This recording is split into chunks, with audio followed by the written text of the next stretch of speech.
ഇന്ത്യയിലെ ഏറ്റവും ചെലവേറിയ ചിത്രം രണ്ടാം ഊഴം സ്ക്രീനിലെത്തുമ്പോൾ ലാലേട്ടനാണ് ഭീമനെ അവതരിപ്പിക്കുന്നത് എന്ന ത്രില്ലിലാണ് മലയാളികളെല്ലാം.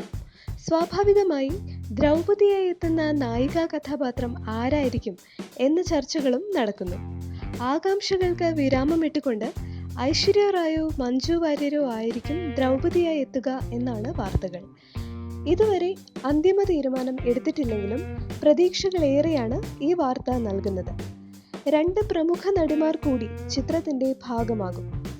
കഥയിൽ ഭീമന്റെ മനോവ്യാപാരങ്ങളിലൂടെ സഞ്ചരിക്കുന്ന അഭിനയവും സൗന്ദര്യവും ഒത്തിണങ്ങിയ നായികയാണ് ദ്രൗപദിയായി അവതരിപ്പിക്കേണ്ടത്. ദുര്യോധനായി മമ്മൂട്ടി എത്താൻ സാധ്യതയുണ്ടെന്നാണ് മറ്റൊരു വാർത്ത. ഭീഷ്മ പിതാമഹനായി അമിതാഭ് ബച്ചനെയും പരിഗണിക്കുന്നുണ്ട്. പ്രശസ്ത പരസ്യ നിർമ്മാതാവ് ശ്രീകുമാറാണ് ചിത്രം സംവിധാനം ചെയ്യുന്നത്. സംഗീത സംവിധാനം നിർവഹിക്കുന്നത് സാക്ഷാൽ AR റഹ്മാൻ.